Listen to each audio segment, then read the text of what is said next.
Bidang Pembelaan Profesi DPC Pradi Surabaya mendatangi kantor Polrestabes Surabaya Selasa 21 Juni 2022.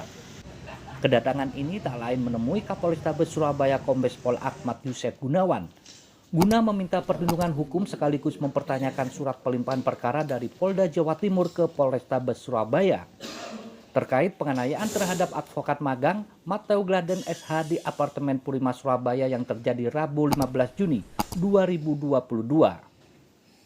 Sampai dari Polda ke Polres gitu kan. Tapi kalau ini sudah melampaui 4 hari saya kira kan agak kurang wajar gitu ya. Ada apa ini kan gitu kan. Jadi semua orang pada menghindar kita datang gitu kan. Memang kita dengar sih ada kegiatan ya hari ini dan kami memang tidak janjian gitu ya. Jadi yang kedua kami menyatakan bahwa kami akan datang lagi untuk memastikan apakah perkara ini benar-benar dilakukan penyidikan dengan baik dan benar gitu ya. Sementara Bidang Pembelaan Profesi DPC Pradi Surabaya akan terus mengawal perkara ini dan mendesak kepolisian untuk segera menangkap pelakunya. Terlebih lagi, advokat magang diatur dalam pasal 3 ayat 1 huruf G Undang-Undang Nomor 18 Tahun 2003 tentang advokat. Akan mengawal terus perkara ini agar pelaku jangan sampai merasa dirinya kebalikan, ya. Jangan sampai merasa dirinya ada backing di belakangnya.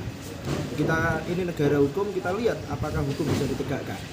Kami sayangkan anggota kami yang merupakan advokat magang yang harusnya dilindungi. Dia kan dalam rangka belajar untuk menjadi advokat.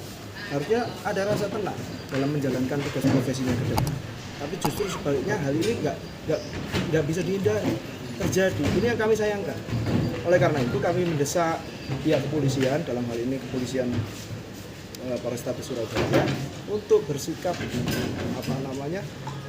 lebih sigap karena ini jangan sampai hal-hal kayak gini lagi terjadi kemudian hari. Itu yang kami sayangkan. Di tempat yang sama, anggota DPRD Kota Surabaya yang juga anggota Pradi Surabaya menegaskan tidak dibenarkan memukul advokat termasuk advokat magang. Bagaimanapun juga advokat itu officium, advokat yang menjalankan tugas keadvokannya itu dia kedudukannya sama dengan penegak hukum yang lain, dengan kejaksaan, dengan kepolisian itu sama. Artinya dia memiliki imunitas.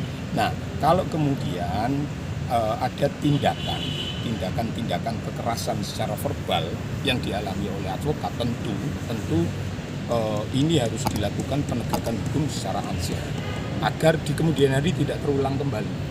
Kalau kemudian ini tidak dilakukan penegakan hukum secara ansih, pelakunya tidak segera ditetapkan sebagai tersangka, saya khawatir di kemudian hari orang kemudian tidak menghargai profesi advokat ini sama kedudukannya dengan penegak hukum yang lain.